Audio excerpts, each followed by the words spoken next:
Bonjour à tous, bonjour Twitch, bonjour YouTube dans le futur ou bonsoir selon l'heure à laquelle vous nous regarderez.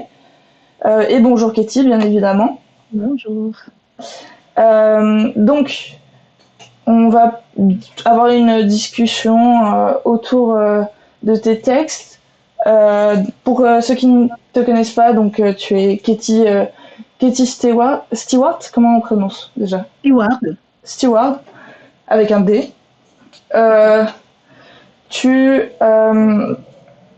Là, je vais reprendre ma biographie pour ne pas oublier ce que je voulais dire. Tu es novelliste, poétesse, essayiste, romancière, psychologue aussi de métier. Tu as de nombreuses casquettes, même si tu te définis en termes d'écriture, il me semble plus par la nouvelle et l'écrit court. Euh, Tu as publié en 2018 Confession d'une séancière chez le label Mu qui a été réédité en 2023 avec 3 textes en plus. Puis Les Évangiles selon Myriam chez Mnemos en 2021. Saleté d'hormones et autres complications en 2023 aux éditions de Gother.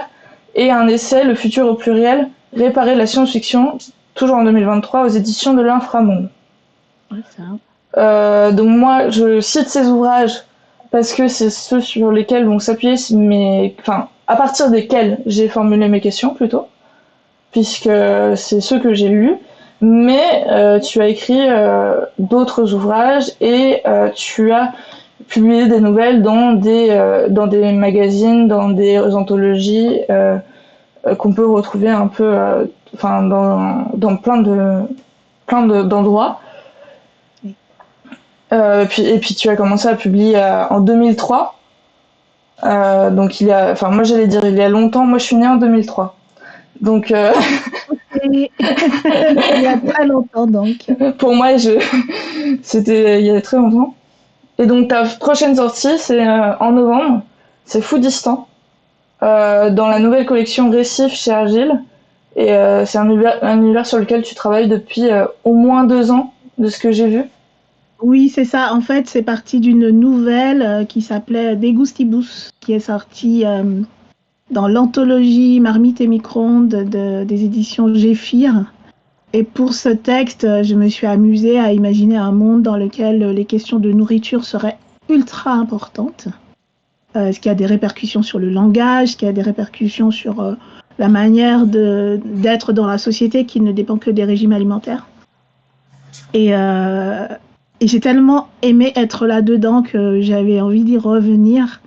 Et quand j'ai été contactée par Patrick Dechêne, qui fait partie des personnes qui travaillent à cette collection, c'était évident, je pense que lui aussi avait envie de lire des choses dans cet univers-là, donc c'était évident qu'on allait repartir en Foodistan et j'ai adoré le voyage. Bah, moi j'ai hâte de découvrir ça en tout cas. Et puis j'espère que nos auditeurs aussi. Pour les auditeurs d'ailleurs, n'hésitez pas à poser vos questions dans les commentaires si vous en avez. Je les lirai dès que Katie aura fini de répondre à la question précédente. Voilà. Moi j'aime bien commencer par toujours la même question qu'on déteste ou qu'on adore, qui est pourquoi écris-tu? Ah oui. Je ne sais pas si je la déteste, je ne sais pas si je l'adore. En tout cas, elle est intéressante et c'est une question à laquelle je ne réponds pas toujours de la même manière. J'écris pour plein de raisons. J'écris parce que l'écriture m'aide à mettre un peu d'ordre dans ma compréhension des choses. Donc ça, je pense que c'est mon moteur le plus puissant. Puis j'écris parce que j'adore les histoires et que je suis très curieuse de voir ce que j'arrive à écrire. Donc, donc voilà, j'écris aussi par curiosité, par amour des histoires. Et puis, il me semble que c'est mon mode d'expression le plus adapté à mon rapport au monde. Je crois que c'est pour ça que j'écris. C'est une très bonne raison. De toute façon, il n'y a pas de mauvaise réponse à cette question. Donc. Oui, j'écris aussi pour la gloire. Non, ça marche pas trop. À tort, je trouve. Moi, j'aime. Enfin, de toute façon, on va y revenir. Mais ce que j'aime beaucoup dans tes écrits, c'est que le lecteur, il est très actif, je trouve. parce qu'on réfléchit. Si c'est des thèmes qu'on connaît et qu'on côtoie, bah, ça peut nous donner du recul ou une autre perspective. Et si c'est des thèmes qu'on ne connaît pas, bah, ça nous apprend des choses et ça peut nous donner la curiosité qu'on n'avait pas parce qu'on ne connaissait tout simplement pas ces sujets ou ces thèmes-là. Donc, mais on va y Ça revenir. fait ça, ouais, c'est gagné. Bah moi c'est mon avis en tout cas et j'ai beaucoup aimé, j'ai passé un très bon moment de lecture. Euh, et donc toi tu n'as pas écrit que de la science-fiction mais tu as écrit beaucoup de science-fiction. Pourquoi tu t'es placé dans ces univers imaginaires, pourquoi tu t'exportes un peu de la réalité? Alors moi, je dirais pas comme ça. Ok, Je n'ai pas l'impression de m'exporter et de voyager. J'ai commencé par écrire de la poésie et puis des histoires un peu comme des contes. Donc déjà dans le conte, on est dans quelque chose qui relève de l'imaginaire, mais pas de la même manière. Et je considère qu'écrire de la science-fiction, c'est un peu comme écrire du conte. Ce sont des histoires qui font juste un pas de côté, qui se décalent par rapport à ce qui nous paraît familier, mais qui parlent de la réalité. Donc, j'ai vraiment pas l'impression d'être ailleurs, surtout avec ma science-fiction d'anticipation, où on oui, est toujours sur de l'anticipation assez proche finalement, avec juste un décalage de regard, des accents qui vont être mis sur tel ou tel aspect du fonctionnement de la société, mais c'est pas du tout de l'évasion. Euh, oui, je discutais récemment avec l'éditeur de 1115 qui présente sa maison d'édition comme une agence de voyage.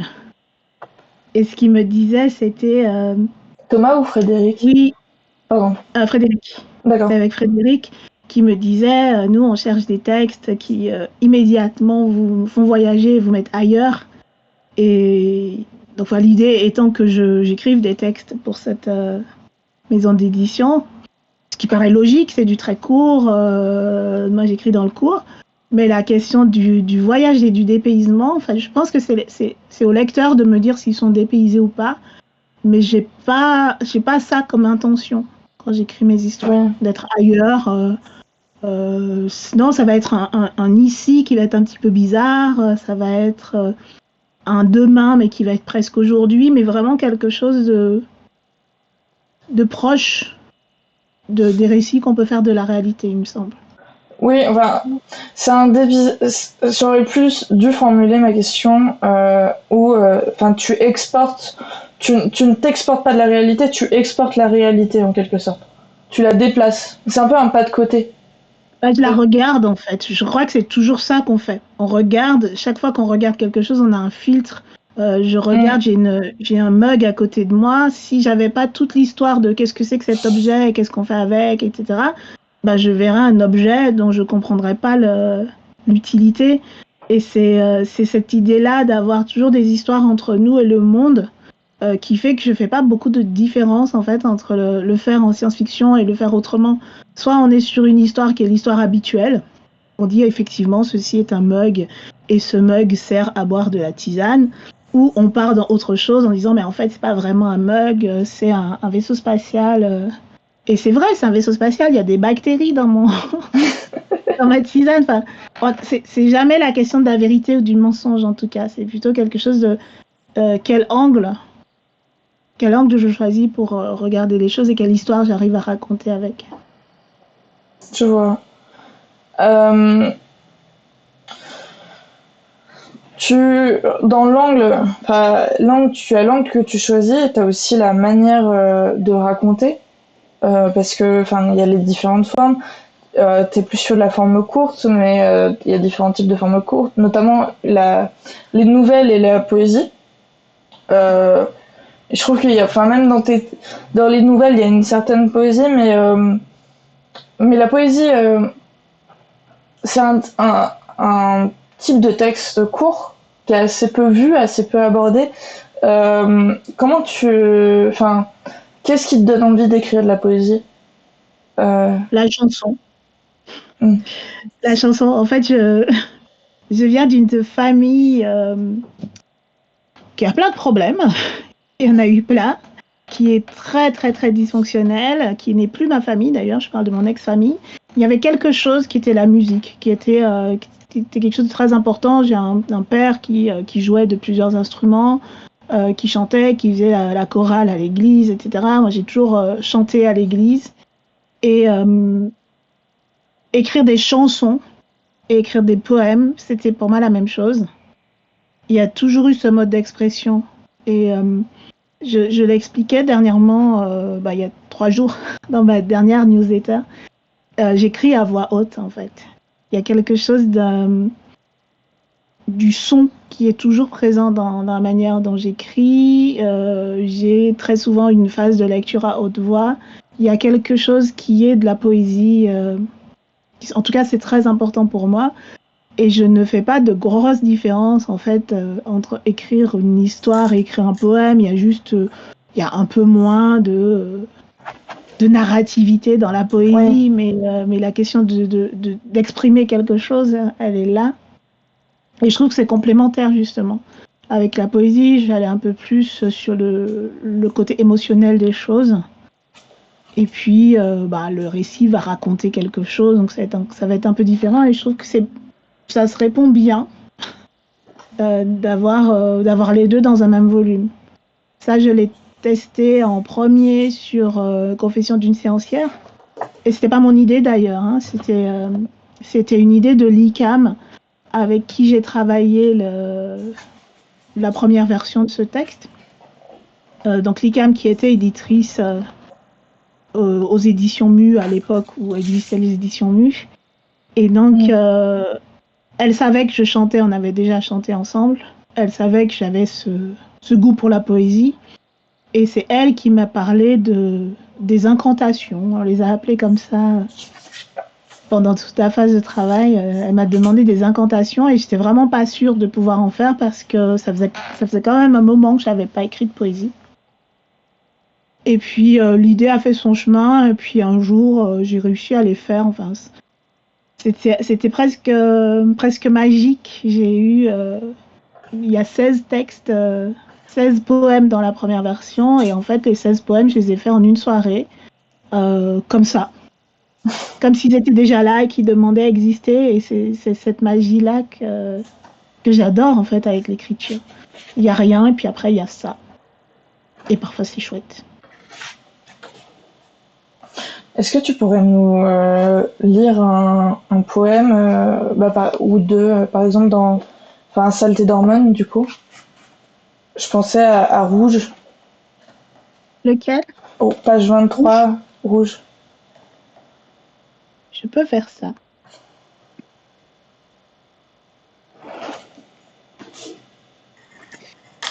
Rouge.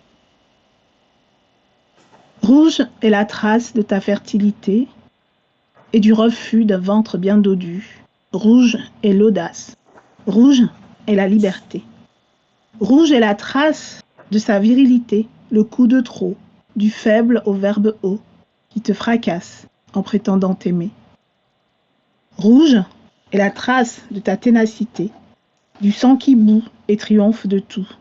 Rouge coriace, rouge sororité. Merci. Je crois qu'il n'a jamais été lu à haute voix, celui-là. Je trouve de toute façon, c'est vrai que la poésie, le chant, tout... le texte, au départ, c'est une tradition orale avant d'être une tradition écrite.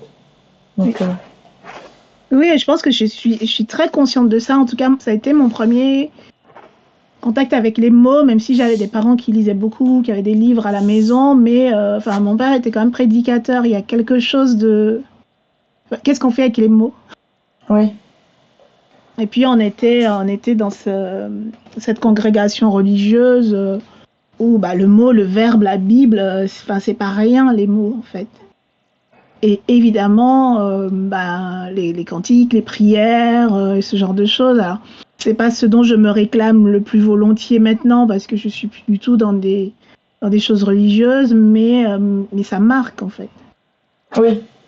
Non, c'est sûr que ça marque. Moi, moi j'ai grandi dans une famille de tradition chrétienne catholique. Et j'ai en fait on a été visiter en tant que touriste la basilique du Sacré-Cœur à Paris. Et en fait, il y avait la messe et je me suis dit, mais tout ce qu'il disait, enfin, j'étais servante d'hôtel. Donc tout ce qu'il a dit, tout ce que le prêtre a dit, hormis le discours qu'il fait, je connaissais tout par cœur. Toutes les chansons, toutes les prières, tout, tout. Et même si ça fait pas si longtemps parce que j'ai que 20 ans, mais ça fait quand même quelques années que j'ai pas mis les pieds à une messe, je me suis dit, mais c'est quand même vraiment ancré et ça s'ancre hyper facilement. En fait, cette litanie. Oui, et ça s'ancre dans le corps aussi. Enfin, il y a quelque chose de... C'est du verbe incarné. Je ne sais pas pourquoi je dis ça, mais je le ressens comme ça. Non, mais je vois ce que Des tu veux dire. vibrations, quoi. Euh, et dans tes récits, alors, pas tous, mais là, je pense dans l'évangile selon Myriam et Confession d'une séancière, tu t'appuies, du coup, pour le premier de la Bible et de contes, pour le second de contes, mais pas de la même tradition.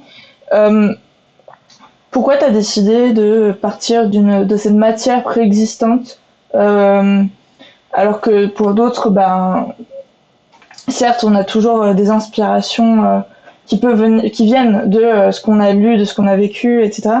Mais pourquoi là, explicitement, tu t'es dit que tu voulais retracer ces histoires, revisiter ce moment. En fait, comme je disais tout à l'heure, les contes, c'est ce qui m'a intéressé en premier. Raconter des histoires, j'adorais écouter des histoires, inventer des histoires, raconter des histoires. Et j'ai toujours été fascinée par les différentes versions des histoires. Et il y avait d'un côté la Bible qui était censée être la vérité, le truc immuable, cohérent, soi-disant, etc. Et de l'autre, des textes dont il existait plein de versions différentes. Et ça m'a toujours fascinée. Il y avait, par exemple, dans Confession d'une séancière, il y a une des histoires qui est une réécriture d'une histoire que j'avais entendue. Donc certaines histoires sont complètement créées de toutes pièces en ayant l'air d'être des choses qui existent ailleurs, et certaines sont des relectures de textes existants. Et l'histoire de Pessillette, par exemple, c'est une histoire, mais en fait, je parle et je me dis, j'aurais dû faire ce que j'ai fait pour Saleté d'hormones et raconter l'histoire des textes parce qu'ils ont vraiment tous une histoire un peu folle. Et donc, Pessillette, c'est une histoire que m'avait racontée ma grand-mère, mais sans me dire que c'était une histoire inventée. Elle disait, elle racontait l'histoire d'une petite fille dont la grand-mère se transforme en une créature surnaturelle. Et en fait, elle me disait, la petite fille de l'histoire, tu la connais, c'est la maman de ta copine Rosita de ton école. Et la maman de ma copine Rosita était très bizarre. Donc, pour moi, c'était vrai. C'était absolument vrai. Il y a pas un moment dans cette période-là où je me suis dit, elle raconte des histoires. C'était, oh là là, mais oh la pauvre, bah oui, je comprends qu'elle soit comme ça maintenant. Et un jour, j'ai retrouvé cette histoire dans un livre de contes. C'était des contes écrits en créole qui se trouvaient rangés dans le CDI de mon collège. Et on était un groupe de copines comme ça, le midi, de temps en temps, on allait lire des trucs à voix haute, hein, déjà la lecture à voix haute. Et j'étais une des seules à savoir lire le créole. Alors je le parlais très très mal, spontanément, enfin, d'après ce qu'on me disait, que je parlais le créole comme une blanche, ce qui était censé être une insulte quand même. Mais pour le lire, j'y arrivais. Alors qu'elles avaient du mal à le lire. Et donc, j'ai lu cette histoire en créole dans un livre de contes au CDI du collège. Et c'était un coup de poignard de me dire, mais c'est pas possible. Alors, je savais que les adultes mentaient, mais il y avait toujours une nouvelle couche.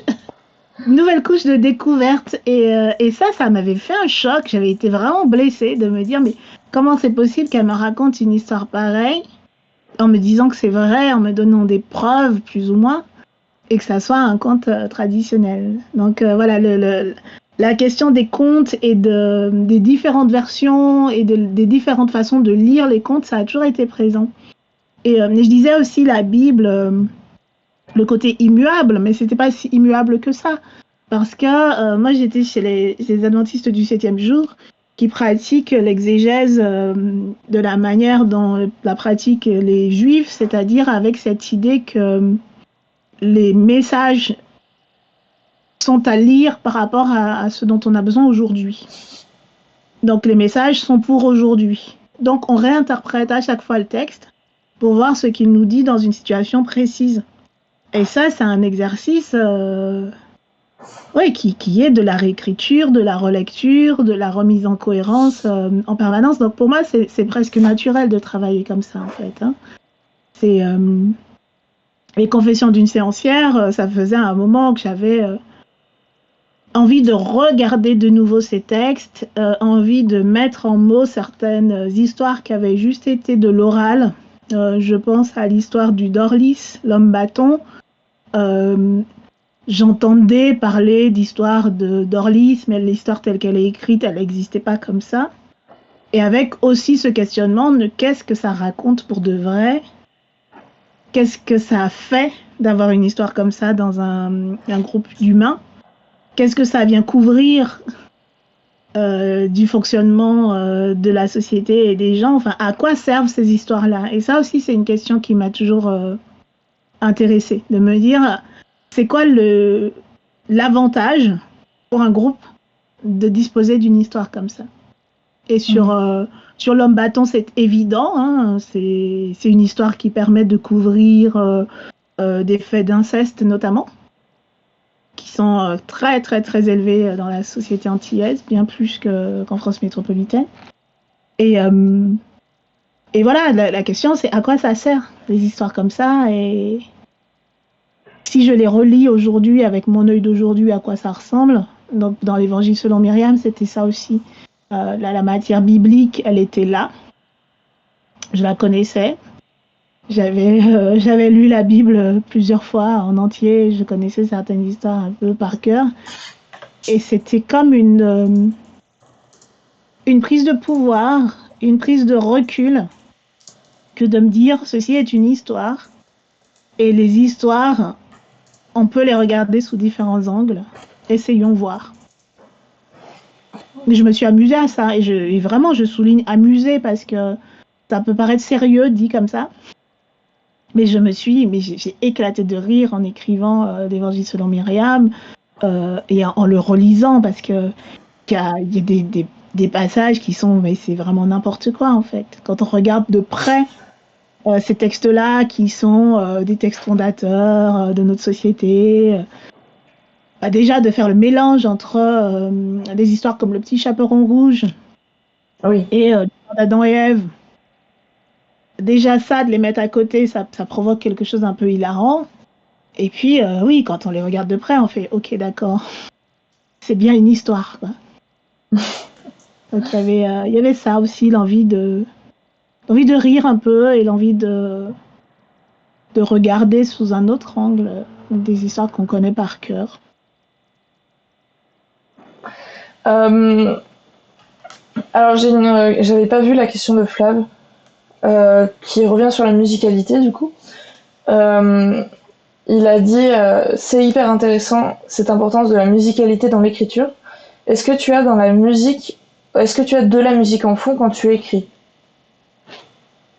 Alors, c'est pas systématique. En fait, je ne cherche pas à avoir de la musique en fond quand j'écris. Parfois, j'écris et il y a de la musique, donc je la laisse. Parce qu'il y a souvent de la musique quand même. Mais ça fait pas partie des rituels. Je sais qu'il y a des écrivains qui font ça, qui ont besoin d'une certaine musique pour faire ceci ou cela.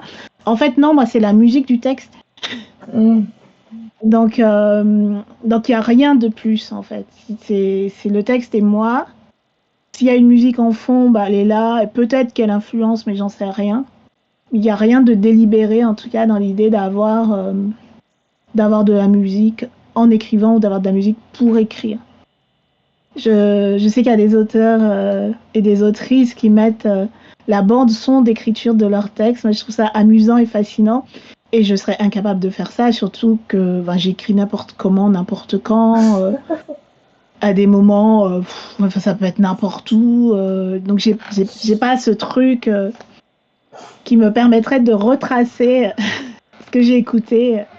Mais est-ce que tu... Alors, je vais continuer cette question, mais est-ce que, par exemple, vu que tu as la musicalité du texte, moi, je sais, par exemple, quand j'écris, si j'ai une certaine ambiance dans la scène et que j'ai une musique qui est opposée, enfin, je vais être un peu comme toi. Si j'ai de la musique qui tourne, elle va continuer.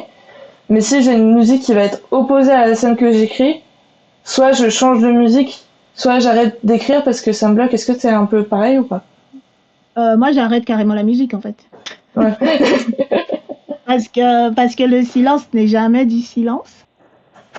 Vu que ça chante en permanence, donc, donc le silence n'en est jamais. Et, euh, et donc l'ambiance extérieure n'a pas d'importance pour moi, en fait. Ok. C'est ouais.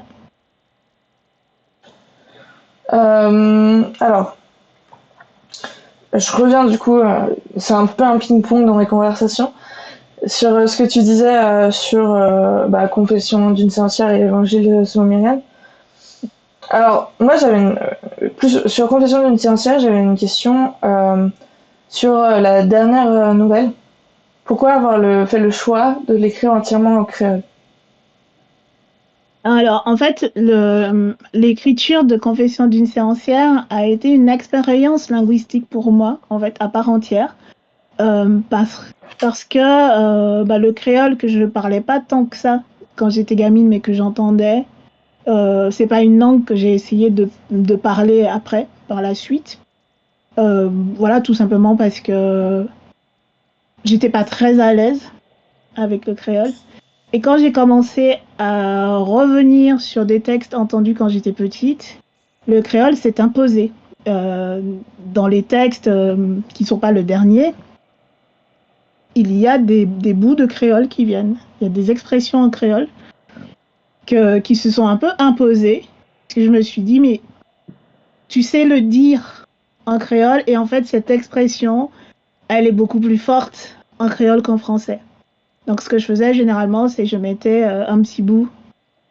Oui. Bon Dieu Saint-Yen, par exemple, qui revient dans plusieurs histoires. Oh, bon Dieu Saint-Yen, c'est pas la même chose que bon Dieu Seigneur, en fait. C'est pas du tout la même chose. C'est pas la même tonalité, c'est pas la même interjection. Et j'ai laissé faire. C'était pas du tout voulu. Je sais pas un calcul. On va mettre un petit peu de créole. Non, c'est vraiment. J'écris le texte comme il vient, avec la question de la musicalité. Et il y a des moments où ça ne pouvait être que du créole. Donc ça s'est fait comme ça. Et en fait, le premier texte et le dernier texte sont des textes à part qui ont été écrits à un moment, alors je ne sais plus quand c'était, mais c'était pour un projet sur les langues. Quelqu'un m'avait contacté en proposant d'écrire une histoire dans deux langues, donc sa propre langue et une langue, en gros, on va dire la langue du colonisateur et sa propre langue. Quoi que ça signifie, parce que je pense que le français est ma propre langue. C'est un peu compliqué, quoi. Oui. Bref. C'est- Et, et donc, ces deux textes existaient indépendamment du projet Confession d'une séancière. Et quand je me suis rendu compte que je pataugeais dans le créole, et là, j'ai retrouvé ce texte qui était en créole. Et ça me paraissait évident de le mettre parce que l'histoire se raconte un petit peu différemment. Et que la question de la langue s'est vraiment imposée dans le projet. C'était pas du tout. C'était pas prévu. Mais voilà, des moments comme ça, quand je suis embarquée dans un projet, il y a des choses qui se présentent et qui me paraissent bien. Donc j'y vais. Ok. Et c'est une langue parlée en France. Oui. Bah. Et voilà, et je trouvais ça intéressant aussi. J'avais pas envie d'être dans une démarche d'auto-exotisation. Quand j'écris les histoires de confession d'une séancière, en fait, je fais pas de l'exotisme puisque ce sont des histoires que j'ai vraiment entendues. C'est pas des choses que j'imagine en grossissant le trait et en caricaturant. En fait, pour moi, c'est des choses Oui, qui sont aussi banales que l'histoire du petit pousset. Donc, on n'est pas dans quelque chose d'extraordinaire parce que différent, puisque par rapport à moi, c'est pas différent, en fait. Et Oui. donc, il y avait cette idée aussi tant qu'à parler d'une culture qui est la mienne, ben allons-y. Allons-y, et cette langue en fait partie. Euh, pour revenir du coup enfin, au lien, ce que tu disais sur les histoires du coup, ce que je trouve intéressant enfin, dans ce que tu as dit, c'est les histoires de confession d'une séancière, c'est un peu comme un recouvrement de ce qui peut se passer.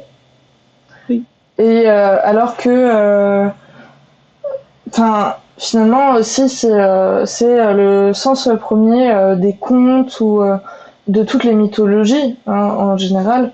Et c'est un sens qu'on oublie parce que les contes ont été tellement. Enfin, je pense aux contes de Perrault parce que la mythologie. Enfin, la mythologie, par exemple, gréco-romaine, elle n'a pas été tant édulcorée. C'est juste que c'est plus mis en évidence, mais les faits sont quand même là, les horreurs sont quand même là. Dans le conte, bah, si on reprend le petit chaperon rouge, le sens a vraiment été édulcoré et caché pour devenir un conte pour enfants. oui. Oui, et en fait, moi j'ai un problème avec les secrets. J'ai un problème avec les couvertures qu'on met sur les choses pour les cacher, les tapis qu'on met pour cacher les trous. J'ai toujours été comme ça. Je pense que ça m'a valu un certain nombre de problèmes aussi dans ma famille, hein, mais dire les choses, ouvrir les portes, regarder ce qui se cache, ça a toujours été ma manière de faire. Ouais, la question de dévoiler. Alors maintenant que je suis adulte, en plus, je suis psy, donc je sais qu'il y a des choses qu'il ne faut pas dévoiler. Mais quand même, il y a cette envie d'aller regarder en fait ce que ça raconte, ce que ça recouvre. Et puis, tu vois, la Bible, les histoires qu'on met en avant de la Bible, bah même celles qu'on met en avant, parfois c'est des choses horribles en fait. Oui, C'est des choses sanglantes, injustes, horribles.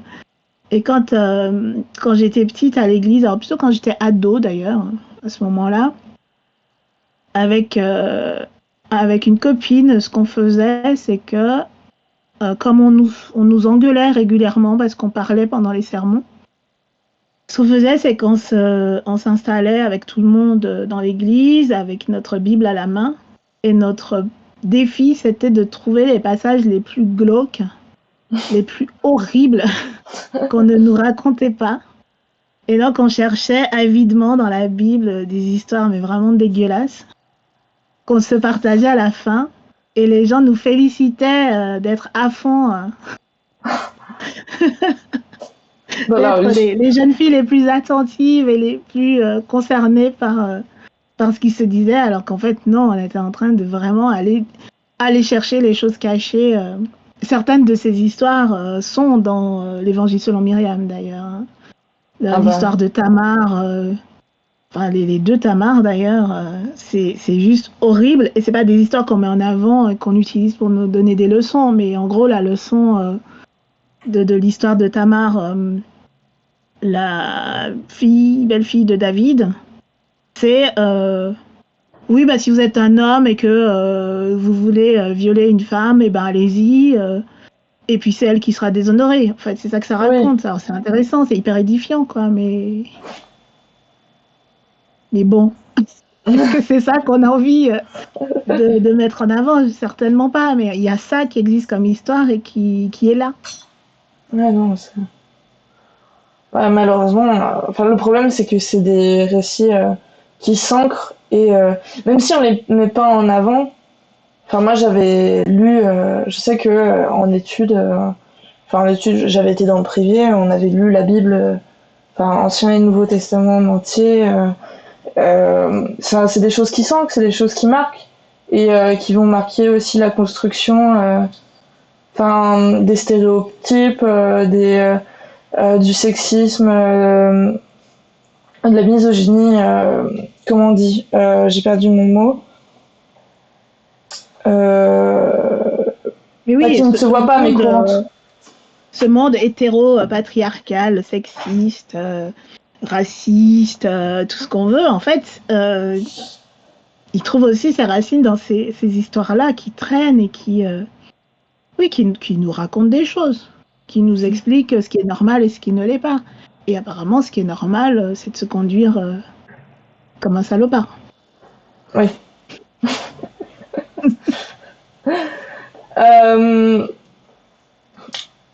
Par rapport, alors, je vais continuer un peu sur l'évangile selon Myriam, mais après je te propose qu'on passe à saleté d'hormones ou à l'essai. Et n'hésitez toujours pas à poser vos questions dans le chat. Moi, le mythe de Cendrillon m'a interpellée, mais c'est plus de la curiosité. Est-ce que tu es partie d'une vraie ancienne version, ou est-ce que tu t'es dit c'est cette question finalement qui est assez logique? Alors non et oui. C'est-à-dire que comme j'aime les contes, j'en ai lu plein de versions. Je n'ai pas refait de documentation au moment d'écrire les textes. Ça aussi, c'est assez caractéristique de ma manière de travailler quand je travaille sur une base comme ça. C'est essayer de faire confiance à l'écriture ou je sais pas comment on peut l'appeler. Freud dirait l'inconscient, mais bon, il est mort. En tout cas, laisser faire ce qui est là.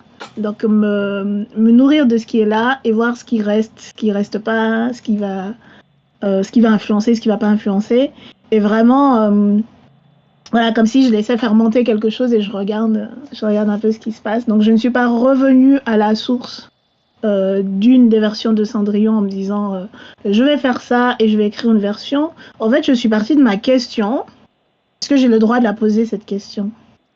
Mais je propose je pense que ça la pose tous. Mais je propose que sinon on peut lire le passage. Comme ça. C'est page 69. Et aussi. Enfin, c'est page 69. Oui, ça. Page 69, le début des 4 pages. Et donc le tout début, c'est une des versions de Cendrillon, le tout début. Donc tu veux que je lise le début? Oui, on peut relire le page 69-70. Ok. Oui, puis en plus, c'est pas très long. J'oublie toujours que mes trucs sont très courts. En fait, les 4, oui, c'est 4 pages. Enfin, c'est pas tout, mais. Alors, la pantoufle. Il est rare que la vérité rattrape le terrain perdu sur la légende. Stéphane Zweig. Quand les deux sœurs revinrent du bal, Cendrillon leur demanda si elles s'étaient encore bien diverties et si la belle dame y avait été. Elles lui dirent que oui, mais qu'elle s'était enfuie lorsque minuit avait sonné, et si promptement qu'elle avait laissé tomber une de ses petites pantoufles de verre, la plus jolie du monde. Que le fils du roi l'avait ramassée, et qu'il n'avait fait que la regarder pendant tout le reste du bal, et qu'assurément il était fort amoureux de la belle personne à qui appartenait la petite pantoufle. Elles dirent vrai, car peu de jours après, le fils du roi fit publier au son de trompe qu'il épouserait celle dont le pied serait bien juste à la pantoufle. On commença à l'essayer aux princesses, ensuite aux duchesses et à toute la cour, mais inutilement.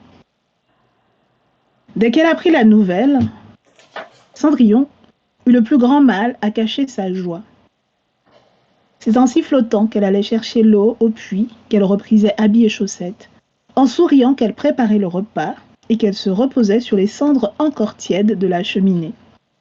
Là, elle pouvait se laisser aller aux rêveries les plus douces. Elle imaginait la fête que ferait la belle-mère et ses filles le jour où les hommes du roi lui demanderaient... Ah, pardon. Elle imaginait la tête, oui, parce que ça ne marche pas comme ça. Elle imaginait la tête que ferait la belle-mère et ses filles le jour où les hommes du roi lui demanderaient d'essayer la pantoufle. Bien sûr, elle serait parfaitement ajustée. Alors Cendrillon triompherait pour la première fois de sa vie. Ses deux belles sœurs percevraient enfin sa valeur et se jetterait à ses pieds pour implorer son pardon. Et elle, pour les confondre et les ferrer dans une reconnaissance éternelle, pardonnerait tout et les garderait près d'elle quand elle serait l'épouse du prince. Cependant, le temps passait et les belles sœurs de Cendrillon, impatientes, allaient chaque jour aux informations et commentaient les derniers événements. Solange, la fille du boulanger, a eu beau la saupoudrer de farine, la pantoufle était trop étroite. C'est pareil pour Agnès. La chaussure était juste un peu trop petite. Elle a pu l'enfiler, mais pas moyen de marcher. Et les deux sœurs d'imaginer quel stratagème employer pour venir à bout de cette pantoufle. L'aînée se déclara prête à se mutiler les pieds pour les entrer dans le soulier.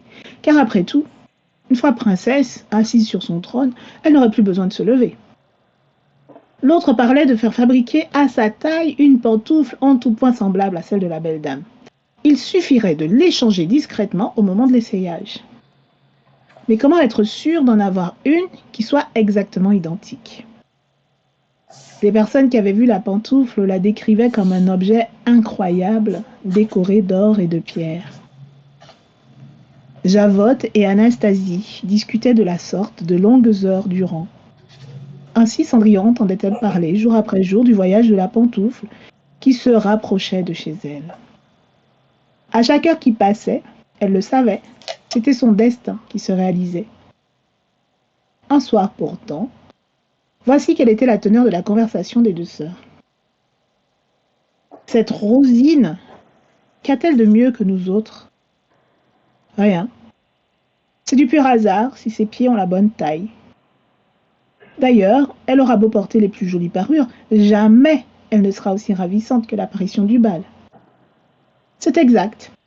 Elle n'est pas très gracieuse, contrairement à nous. Le prince s'en rendra vite compte.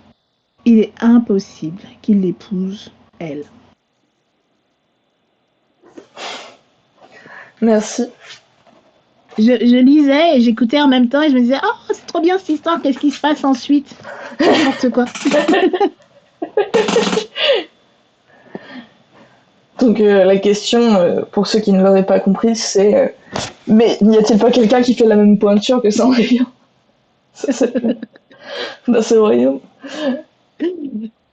Ouais, c'est une question que j'ai eue toute petite. En fait, c'est pénible aussi d'être comme ça. C'est-à-dire que quand on vous raconte une histoire, normalement, vous écoutez l'histoire et vous acceptez la suspension d'incrédulité et c'est parti. Et moi, j'avais toujours ce truc, oui, mais quand même, c'est bizarre. Mais pourquoi? Et il n'y avait pas toujours des gens pour me répondre. Donc, j'ai fait mes propres histoires. Et j'imagine les autres versions. Merci en tout cas pour la lecture et pour toute la discussion sur ces deux livres. Tu préfères qu'on discute autour duquel suivant? Enfin, les questions. Je sais pas, Saleté d'hormones? Saleté d'hormones? Comme ça, on est encore un peu en fiction. Oui, c'est vrai. Alors, donc Saleté d'hormones, c'est un recueil de nouvelles qui reprend des nouvelles qui parfois étaient déjà parues dans des anthologies ou dans des magazines, etc. Et certains c'était des commandes même, je crois. Et à chaque fois, comme dans Confessions d'une sénancière, tu les as séparés de poèmes. Il y a aussi des inédits. Oui. Il y a beaucoup beaucoup. Il y a plusieurs nouvelles, plusieurs textes qui parlent du corps, des règles et du corps aussi de la femme. Est-ce que, il me semble que ce sont des sujets sensibles pour toi. Est-ce que c'est pas dur des fois d'écrire sur ces sujets-là? Alors déjà, le fait qu'il y ait ces thèmes-là, c'est volontaire puisque j'ai rassemblé les textes sur ce critère-là. Oui. Donc, le texte parle de corps, des corps des femmes, plutôt, que du corps de la femme, parce que je sais pas qui c'est la femme. Et en fait, c'est parti d'un manque. Cette impression qu'on a quand on lit beaucoup de science-fiction un peu ancienne et un peu la science-fiction qu'il faut lire. L'impression qu'en fait, des femmes, des vraies femmes, il n'y en a pas là-dedans, en fait. Il y a des personnages qui, parfois, vont être des faire-valoir du héros, le héros avec une grande hache. Et des personnages féminins qui vont être parfois un peu artificiels ou qui vont être des héros juste avec une perruque, en fait. Bref, quelque chose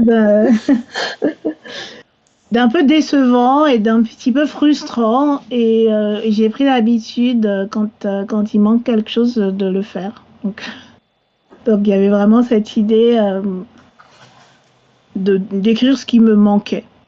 Et le premier texte qui est Saleté d'hormones, alors au départ, je l'avais écrit pour un appel à texte, pour une anthologie qui ne s'est pas faite finalement, qui devait se faire chez Parchemin et Traverse. Et Parchemin et Traverse avait lancé un appel à texte qui était organisé par Sylvie Lenné sur le thème de vulnérabilité.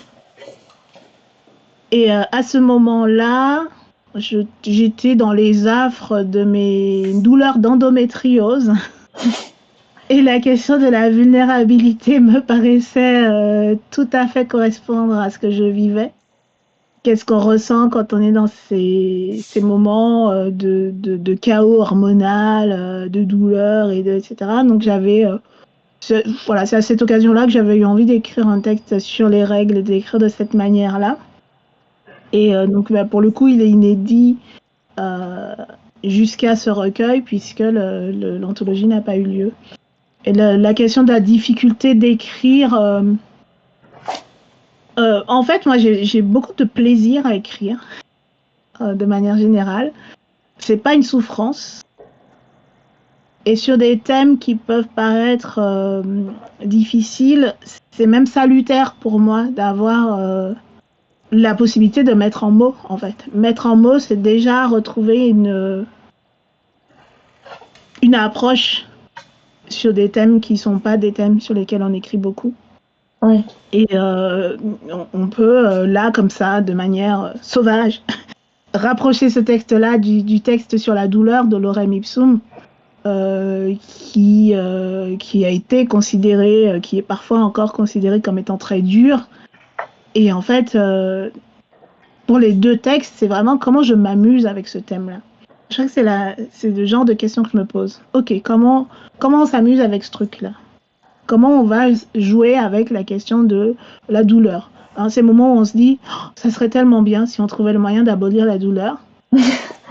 Et puis on pourrait s'arrêter là, mais non, mais comme je m'arrête pas, en fait, je vais voir jusqu'aux conséquences les plus négatives, en fait. Qu'est-ce qui nous manque quand on n'a pas la douleur, etc., etc.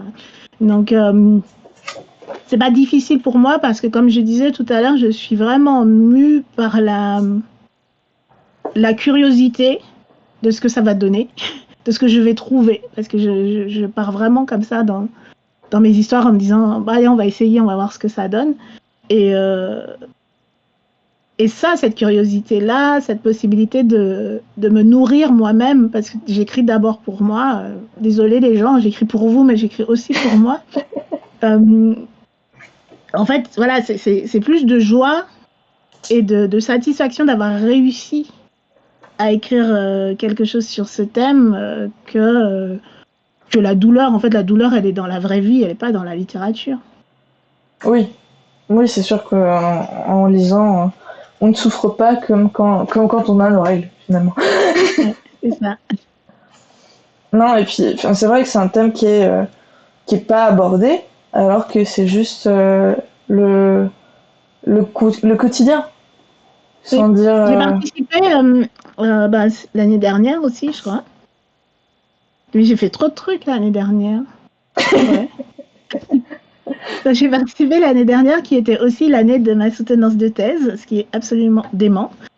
J'ai participé à un bouquin, un essai aux éditions de Cavalier Bleu sur les idées reçues sur les menstruations. Et mon chapitre portait sur l'idée reçue que les menstruations ne sont pas un sujet pour les littératures de l'imaginaire. Et donc j'expliquais que bah oui, en fait. Et c'était... j'ai écrit dessus avant la sortie de Saleté d'hormones. Et ça m'a permis de voir aussi qu'il y avait des textes, très souvent des textes écrits par les femmes d'ailleurs, hein, qui faisaient un peu de place à cette réalité qui quand même occupe beaucoup de temps dans une vie. Et qui, voilà.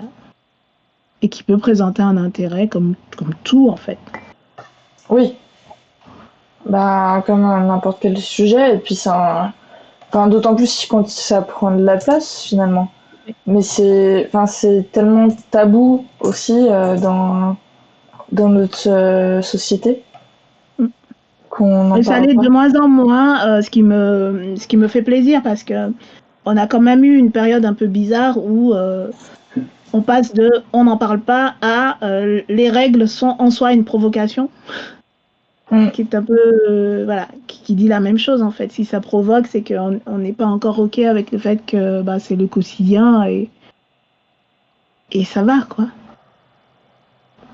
Oui, bah ouais, ça après c'est aussi le problème aussi sans doute du rapport au sang et à tout l'imaginaire collectif dont on a parlé juste avant parce que c'est le synonyme de la souillure, de plein de choses qui ne sont venues s'ajouter à quelque chose qui est déjà pas drôle de base parce qu'on souhaite à personne d'avoir ces règles euh, et, euh, et donc c'est vraiment quelque chose qui est devenu tabou mais sans raison.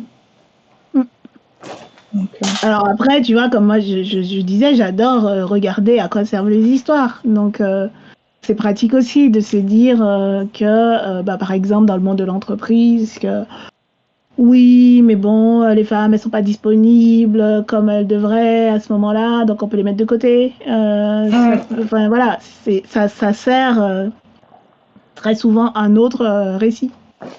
oui. Bah, un autre récit beaucoup plus. Enfin, qui nous impacte beaucoup plus au quotidien que les histoires qu'on lit. C'est ça. Euh, J'ai envie de réagir à ça d'ailleurs.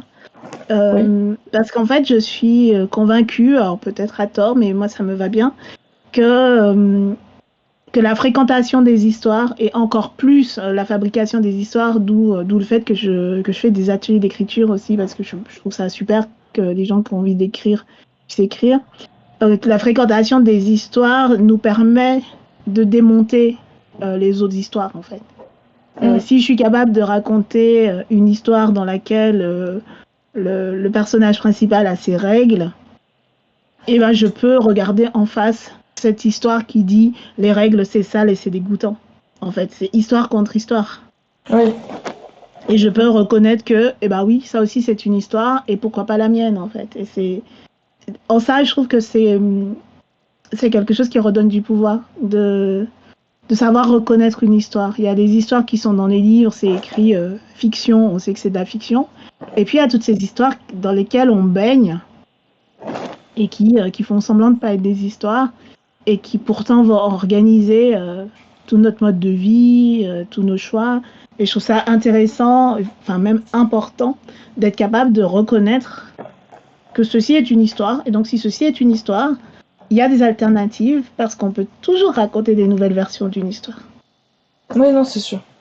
Et puis une histoire est toujours amenée à évoluer. Donc Oui. pourquoi évoluerait-elle dans un sens plutôt qu'un autre? Oui, c'est ça. Même si le papier fait que les histoires évoluent moins facilement qu'avant. Mais c'est pas parce qu'il y a l'écrit, enfin c'est pas gravé dans le marbre. Rien n'est gravé Oui, et dans le puis marbre. même l'acte de lire, en fait, on lit avec ce qu'on est. C'est pas juste je vais lire et le contenu de ce qui est écrit va entrer tel quel dans mon cerveau. Ça Oui. va passer des filtres. C'est pour ça aussi qu'on lit des textes qu'on n'aime pas. Ah, d'un autre côté, heureusement, parce que si on était tous pareils... Ouais. Remarque, si on était tous pareils, peut-être qu'il y aurait moins d'inégalités et encore. Et puis je sais pas ce que ça veut dire tous pareil, mais Moi en non tout plus. cas, le fait de lire, parce que j'ai beaucoup entendu cette histoire aussi, qui pour moi c'est aussi une histoire, hein, de dire oui, il faut lire des trucs positifs, ça va vous faire du bien, il faut lire tel truc, ça va vous faire du bien. En fait, ça marche pas comme ça la lecture. Il peut y avoir des textes très très durs qui vont nous toucher à un endroit où on avait besoin d'être touché et qui vont nous faire du bien. Ou des textes qui vont être pourris. Enfin, j'ai dans le fond de ma bibliothèque des livres qui sont très mauvais, vraiment très mauvais, très mal écrits, horribles, que j'ai pu sortir de temps en temps pour en lire un petit bout en me disant, t'as vu ça? Ça, c'est publié. Ça existe. Donc c'est bon, tu peux continuer à écrire tes trucs. Est-ce que c'est une mauvaise lecture? Non, c'est une lecture qui me fait du bien, mais que je lis pas les choses juste pour m'en remplir en fait. On peut lire aussi avec son esprit critique, on peut lire en se disant, tiens, j'aime bien cette histoire ou j'aime bien la façon dont cette auteure s'est écrit. En revanche, s'il y a des idées de merde, parce que ça arrive de plus en plus souvent, ça, quand on veut relire des textes qu'on a lus il y a longtemps, Oui. qu'on se posait pas des questions qu'on se pose aujourd'hui et qu'on les relit, eh ben, on peut continuer à aimer une histoire, mais se rendre compte que c'est quand même un petit peu problématique. Oui. Ça, c'est sûr. Mais après, c'est aussi le fait de grandir et d'un autre côté, heureusement, parce que il y a certains textes aussi qui permettent la remise en question. Oui, Donc, oui, oui. Et puis on lit pas le même texte. 10 ans plus tard, on n'est pas la même personne, on va lire autre chose. Donc l'acte de lire est pas si passif que ça, en fait. non, bah, c'est sûr. Euh, pour revenir un petit peu, bah, du coup, sur saleté d'hormones et autres complications, comment il est venu ce recueil?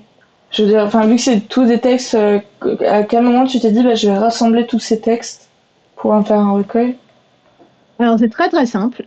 J'ai fait ça au moment où Jean-Marie Goater, donc des éditions Goater, m'a contacté en me disant qu'il aimerait bien qu'on fasse un recueil ensemble. Ok. Donc je me suis demandé ce que j'avais envie de faire. J'ai rassemblé les textes, je lui ai fait des propositions, on en a discuté. Et au fur et à mesure, ça s'est construit. Donc, ce qui est nouveau, vraiment nouveau, c'est l'assemblage des textes, donc qui est quelque chose qui a été travaillé, et l'idée de mettre des poèmes entre, puisque ces poèmes ont été écrits exprès pour ce volume-là et pour cette mise en forme. Et puis, il m'a aussi posé une autre question qui est qui va faire la couverture. Il m'a proposé plusieurs noms, dont Saul Pandelakis, et donc c'est Saul Pandelakis qui a été élu Ah, je ne savais pour pas qu'il était illustrateur aussi. Et oui. J'avais une question que je n'arrive plus à remettre mon doigt dessus. Et je suis en train de feuilleter le livre en boucle en espérant qu'elle revienne. Mais du coup, je te propose qu'on parte un peu sur le futur au pluriel. Et si elle me revient, je reviens dessus. Ok. Alors, faut que je l'attrape, moi. Pas de souci.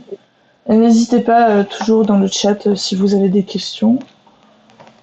Alors maintenant, je prête attention à la manière dont les personnes parlent de ce livre. Parce qu'il y a des gens qui l'appellent le futur au pluriel et des gens qui l'appellent réparer la SF.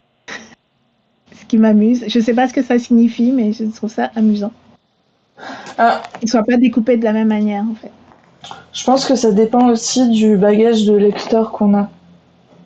Parce que moi, finalement, enfin, je sais qu'en science-fiction, j'ai lu beaucoup d'autrices contemporaines et assez peu J'ai lu le tome 1 de Dune et j'ai lu la première moitié de Fondation. Mais c'est à peu près tout mon bagage de SF non contemporain. Ah, bonjour Plume. Mais donc, enfin, vu que l'essentiel de mon bagage SF, c'est plutôt queer, plutôt féminin, plutôt contemporain, bah j'ai pas forcément, je connais de, enfin j'ai une culture globale et je connais un peu les récits sans les avoir lus, mais les livres que j'ai lus finalement c'est pas correspondent pas aux critères. C'est déjà les bouquins de la réparation, en fait. Oui, c'est ça. Donc C'est de la liste.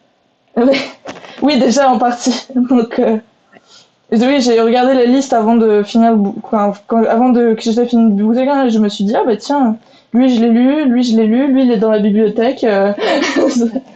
Donc donc je pense que ça dépend aussi de quand est-ce qu'on le prend et comment on a notre bagage. Donc comment quand est-ce que tu t'es dit que tu allais écrire cet essai pourquoi je pense que c'est assez clair pourquoi dans le livre mais à quel moment tu t'es dit non il faut que j'agisse que quelqu'un au moins prenne la parole en quelque sorte. En fait, il y a eu plusieurs étapes. Une des premières étapes fait partie du bouquin puisque j'ai mis en annexe un texte qui a été mis en ligne en 2018 de retour d'une convention de science-fiction qui cumulait vraiment les défauts que peut avoir ce milieu. Donc il y a eu cette étape-là. Ah, je me fais défoncer le bras par mon chat. Je ne suis pas un imprachin. Donc ça, c'était déjà prise de parole et prise de risque aussi, parce que effectivement, c'était un moment où je me disais, en fait, je m'en fous, quoi. Je m'en fous, je ne veux plus, je veux plus supporter le racisme, le sexisme dans ce milieu, et j'ai rien à perdre, voilà. Il y a un moment, où je me suis dit ça, j'ai rien à perdre.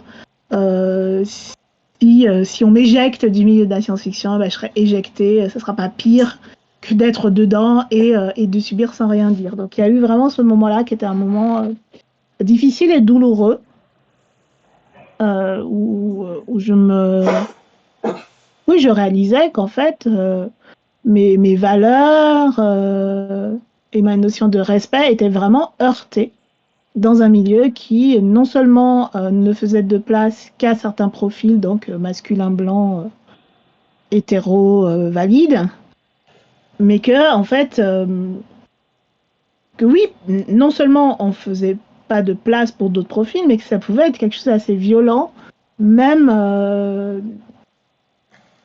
silencieusement en fait. Et que à ce moment-là, ça faisait 15 ans que je naviguais dans ce milieu. Et naviguer est un grand mot parce qu'il y a toute une question de stagnation où on est là, où on produit, on écrit, on fait des trucs, on fait tout bien comme il faut.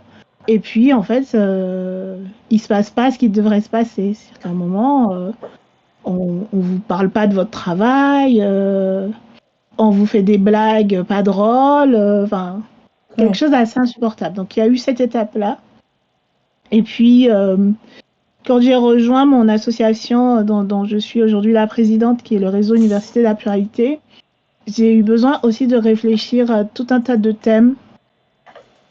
Réfléchir sur les récits ne me suffisait pas. J'avais envie de réfléchir aussi sur ceux qui font les récits, sur les questions de nouveaux récits, parce que on se retrouvait beaucoup sur ces thèmes-là. Les gens qui nous disent on a besoin de nouveaux récits sur l'écologie, on a besoin de nouveaux récits sur l'informatique, sur whatever, en fait. On a besoin de nouveaux récits, des nouveaux récits. Et en fait, c'est vraiment cette question, mais c'est quoi un récit, en fait? Et pourquoi les gens ils veulent des récits? Qu'est-ce qu'ils veulent faire avec les récits? Pourquoi ils utilisent les récits? Voilà. Donc, j'ai eu aussi envie d'être sur des réflexions un peu plus théoriques, bien que n'ayant pas étudié la littérature, bien que n'ayant pas étudié ce qu'il faut étudier pour pouvoir faire ça. J'avais l'impression que je pouvais y aller, que je pouvais essayer des choses. Donc, l'idée de faire un essai, c'est pas quelque chose qui a eu le temps de mûrir, puisqu'on m'a contacté pour me proposer d'écrire sur un thème sur lequel je n'ai rien à dire, à savoir l'afrofuturisme. Et ça m'a juste gonflé. Hein, les personnes qui ont lu et qui liront l'essai comprendront pourquoi. Mais au lieu de faire ce que j'avais envie de faire de manière spontanée, qui était de dire non mais c'est bon, faudrait arrêter de me demander ce genre de conneries et en terminer là, j'ai eu envie de répondre un peu plus loin en disant mais en fait faut arrêter de me demander d'écrire sur ce thème qui n'est pas le mien, qui est le vôtre, qui parle de vous, de votre regard, de votre exotisation des gens. Par contre, moi, si j'avais la possibilité d'écrire sur un thème, ça serait ça, ça, ça, ça, ça. Et c'est en faisant cette réponse que j'ai eu la première esquisse de ce que j'avais envie de mettre dans un essai sur la science-fiction. Donc ça s'est fait, je pense que j'ai travaillé dessus en 2022. À un moment où j'étais pas spécialement disponible, mais je crois que c'était bien aussi de pas être totalement disponible. Je faisais ça en parallèle de mon relevé de données pour ma thèse. Et il y avait quelque chose d'un peu une urgence en fait. J'ai écrit ce truc dans l'urgence et je pense que ça aurait pas pu être écrit autrement. Une urgence à la fois une urgence et quelque chose de posé. Posé pas parce que j'étais calme, je me suis un peu énervée en écrivant cet essai, mais posé parce que les choses avaient décanté. Et que j'avais envie de faire cet effort de sortir de ce que je ressentais et d'aller convoquer de la théorie pour essayer de comprendre de quoi on parle. De quoi on parle quand on parle de racisme et de blanchité. Ça a été important pour moi, de me dire, ok, ces personnes se sentent incolores, donc elles ne se sont pas posées ces questions-là. Comment ça marche? Pourquoi c'est comme ça? J'ai eu besoin de me poser des questions sur les phénomènes de boys club. Parce qu'une partie de la science-fiction fonctionne comme des boys clubs. Ok, très bien. Est-ce qu'il y a de la théorie là-dessus? Eh bien, on va aller chercher ce qu'il y a comme théorie là-dessus. Parce que chercher de la théorie, c'est aussi trouver des outils pour le jour où on se décide à démanteler ce boys club. Donc voilà, il y avait vraiment cette idée d'aller plus loin et de pas seulement être dans une démarche de plainte, parce qu'on a pu me reprocher, en fait, des gens qui n'avaient pas lu l'essai en avaient conclu que c'était un essai pour régler des comptes, un pamphlet contre je ne sais quoi, ou un truc pour me plaindre. Donc non, c'était pas une posture de plainte, mais plutôt quelque chose de l'ordre de l'envie de réparer. C'est-à-dire que moi, quand j'ai un problème devant moi, j'ai envie de le régler. Et si j'ai les moyens de le régler, je le règle. Si j'ai pas les moyens, je vais réfléchir, chercher, trouver des moyens. Et puis demander de l'aide. Et c'est aussi ça, cet essai, c'est dire si vous avez envie, vous aussi, que la science-fiction francophone évolue, que ce milieu soit un peu plus digne de ce qu'il est capable de faire, venez et on fait quelque chose, quoi. Oui. Non, mais moi, je me suis beaucoup... je me suis retrouvée, pas sur tous les points, parce que forcément, on n'a pas le même vécu, mais en tant que lectrice, j'aime bien... typiquement, juste la représentativité. J'ai eu la chance de grandir avec... pour moi, j'ai grandi avec des personnes de toutes les couleurs de peau, de toutes les origines. Et en fait, moi, la notion de racisme, finalement, elle est arrivée extrêmement tard. Dans le sens où c'était dans les livres d'histoire, mais c'est quand j'ai été dans une grande ville que je me suis rendu compte qu'en fait, non, le racisme, il est encore là, il est bien là. Et le racisme au sens large, pas que les couleurs de peau, aussi l'invalidité, l'homophobie, toutes les tranches de ces exclusions est encore extrêmement présente. Et même et dans la littérature, quand j'étais, on grandit, on évolue, on n'a pas le même rapport aux histoires. Quand j'étais plus jeune, je cherchais juste à avoir des aventures. Maintenant, je cherche à avoir des aventures avec la représentativité et puis des fois, enfin pas des fois, mais j'avais fait un tour des librairies. J'ai des envies soudaines d'un truc en particulier et puis j'avais eu une phase down par rapport à ma santé et moi je m'étais dit bah moi je veux la représentativité. Qu'est-ce qu'il y a comme handicap présenté dans la littérature de l'imaginaire? Bah il y a pas grand-chose. Ça commence un peu à émerger, il y a deux trois trucs qui commencent à se faire, mais il n'y a pas grand chose. Qu'est-ce qu'il y a comme représentativité de cultures desquelles je suis moins familière ou de peu importe. En fait, dès qu'on sort de ce prisme hétéronormé avec tout ce qui va avec, et ben finalement faut vraiment creuser ou alors c'est ah bah ça existe mais c'est plus édité ou alors bah non je peux pas vous l'avoir. Enfin avec tout le panel du monde du livre tel qu'il fonctionne et ses avantages et ses inconvénients, entre guillemets. Non, c'est un essai qui est vraiment, je trouve, qui éclaire, qui met en lumière les points qu'on peut connaître et qui peut éclairer sur des qu'on connaît pas, qu'on n'imagine parfois même pas selon notre vécu et notre expérience. Au-delà de la question de la représentativité, en fait, j'insiste sur la fonction des récits. Si le récit a pour mission de nous aider à comprendre le monde, et ça j'en suis convaincue, nous aider à appréhender la complexité du monde de manière un peu plus abordable, et qu'on ne le fait que d'un seul point de vue, ce que j'appelle les écrivains du genou. En fait, on en saura beaucoup sur le genou du monde, mais pas sur le reste.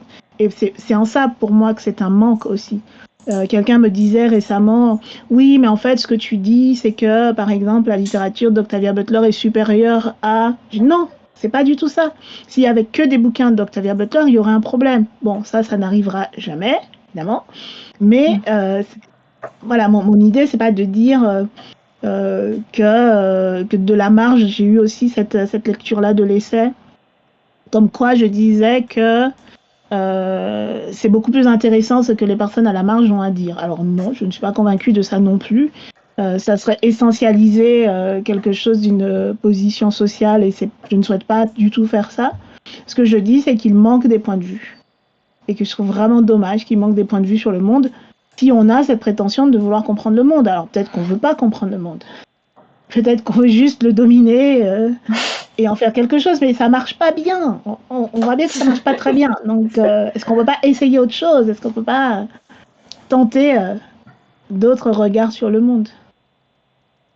Ne serait-ce que comprendre, sans dire de comprendre le monde entier, ne serait-ce que comprendre, essayer de comprendre, ne serait-ce que la démarche d'essayer de comprendre, c'est déjà une démarche que tout le monde n'a pas.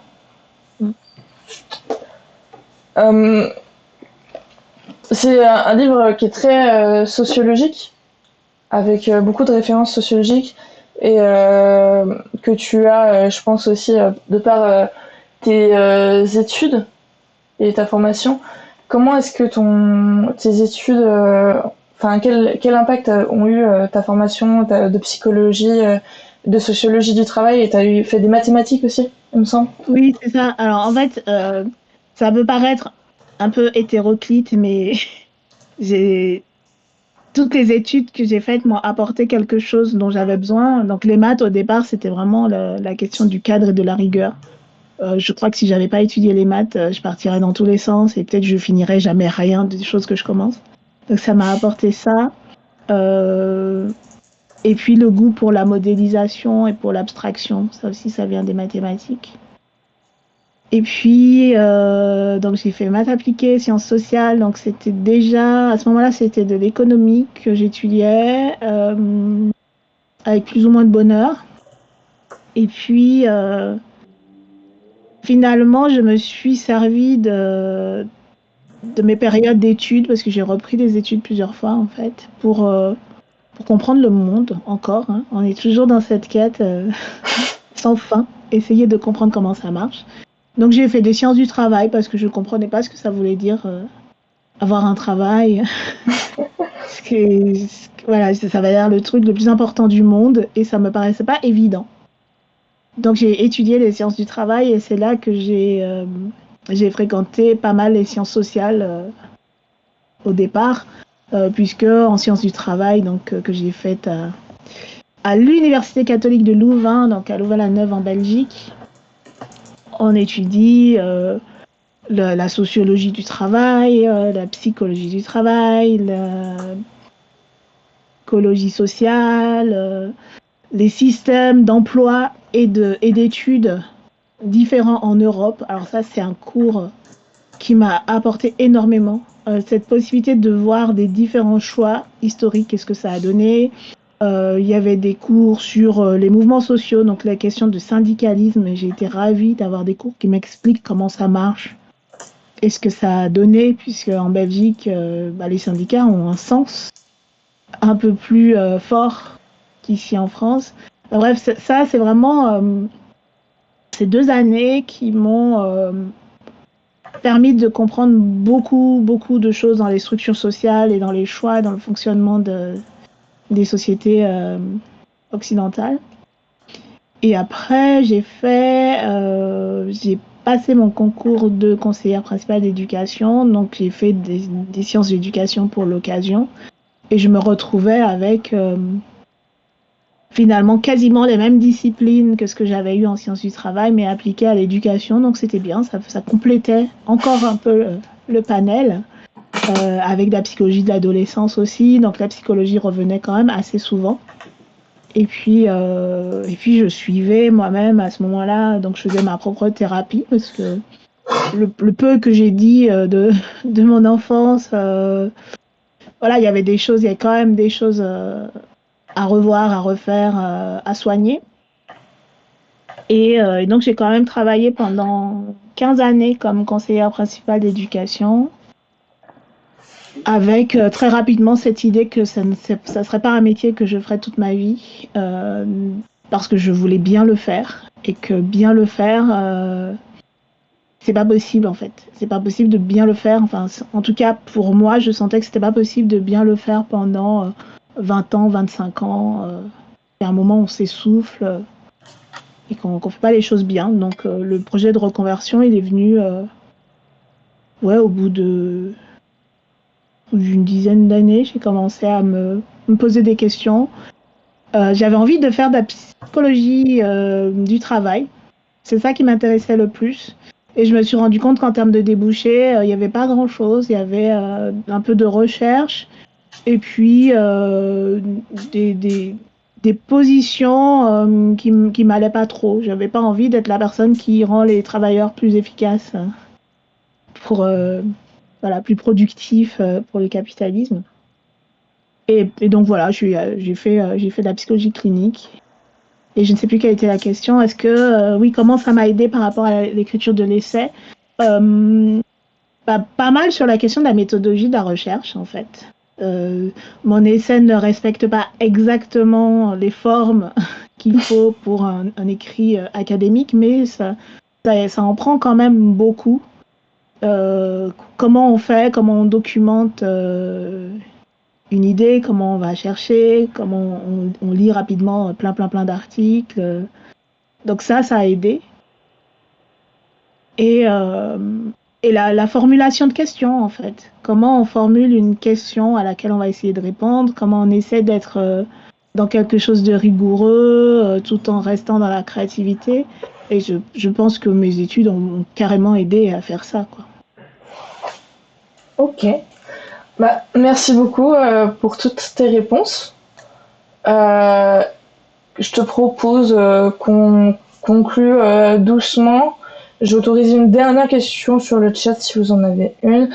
Et sinon, qu'est-ce que tu as les sorties à venir, t'as Foodistan, est-ce qu'il y a d'autres nouvelles à venir ou d'autres ou peut-être un atelier d'écriture ou Alors en fait, pour les nouvelles, il y en a une qui est en lecture actuellement pour une anthologie sur les robots collaboratifs. Ça s'inscrit dans un projet, c'était un projet assez excitant d'ailleurs, pour lequel j'ai travaillé avec des chercheurs de l'Université de Lorraine sur l'imagination en fait des personnes concernant les robots collaboratifs dans l'industrie. Donc ça c'est Ça peut paraître un peu barbare, mais c'était absolument passionnant. En fait, pour ce projet-là, j'ai conçu des ateliers d'écriture donc, qui permettraient de comprendre quel est l'imaginaire des personnes sur les questions de robots. Donc, j'ai fait écrire des histoires de robots. Et adossé à ce projet-là, donc, qui est un projet de recherche très sérieux en sciences de gestion, il va y avoir un recueil de nouvelles de science-fiction. Donc le recueil, il est assemblé en ce moment même par Stéphanie Nico, donc, qui est du coin et qui travaille donc avec ces chercheurs. Et donc voilà, j'ai rendu ce texte, donc il arrive. Il y a eu une sortie là, le 25 avril, d'une nouvelle qui s'appelle Je suis venue pour t'apporter la paix, qui se trouve dans le numéro 2 de la revue Estrange. Et c'est un numéro 2 qui est consacré aux freaks. Et je suis très contente de la nouvelle que j'ai faite. Je la trouve un peu différente de ce que je fais habituellement et que j'ai faite dans un temps très court, ce qui fait qu'il y a quelque chose aussi de surprenant pour moi, la manière dont c'est écrit.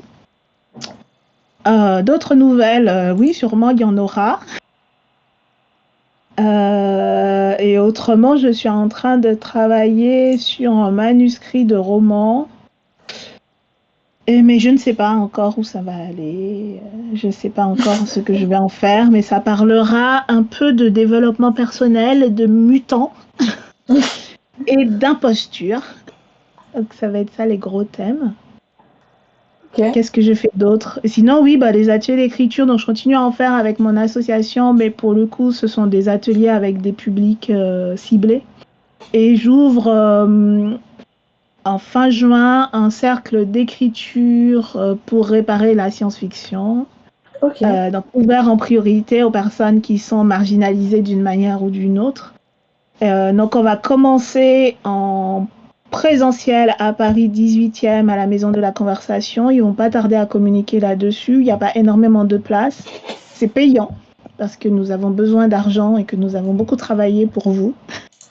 Et il y aura, et donc ça c'est en discussion avec les éditions de l'Inframonde, on aimerait bien proposer aussi un cercle d'écriture en ligne sur une base mensuelle. Ok. Voilà. Et en mensuel aussi, il y a ma newsletter, tous les 10 du mois, parfois le 11, où non seulement je raconte ce que je fais, ce que j'ai fait et ce que je vais faire. Donc ça a pas mal remplacé pour moi les réseaux sociaux où de toute façon je communiquais pas très bien. Et j'essaye aussi dans la rubrique qui s'appelle l'atelier de proposer un bout de réflexion sur quelque chose en lien avec l'écriture. Ok. Donc voilà. Eh ben écoute, merci à toi pour tout. On a Flav qui nous a dit plus de questions de mon côté, mais c'était super intéressant. Merci à vous deux. Je vais rapidement dire côté Chimera. Donc nous on a arrêté les Hydractus pour un nouveau format qu'on vous concocte petit à petit et dont vous entendrez parler quand il sera prêt parce qu'on veut faire les choses bien. Le prochain interview c'est avec Émilie Kerbalek qui aura lieu mardi prochain à la même heure, donc à 18h30. Et il y a toujours 2 interviews par mois. La rediffusion arrive du coup dans 2 mois de cette interview, 1 ou 2 semaines près, j'ai pas compté exactement. Et merci à vous pour votre écoute. N'hésitez pas à nous suivre si vous êtes intéressé par les questions, les interviews, les contenus à venir. Et n'hésitez pas à mettre un like ou un commentaire sur YouTube parce que ça nous aide toujours. Voilà. Pour Kitty, vous retrouverez les liens de au moins tous les livres que j'ai cités au début. Donc les 4 livres que j'ai cités au début dans la description YouTube.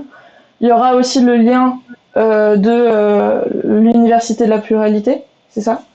que vous avez déjà dans le chat que je vous ai mis tout à l'heure et que je peux vous remettre d'ailleurs. Voilà, c'est déjà là. Merci beaucoup. Merci en tout cas pour les questions qui étaient tout à fait stimulantes. Tant mieux, je suis très heureuse que ça t'ait plu.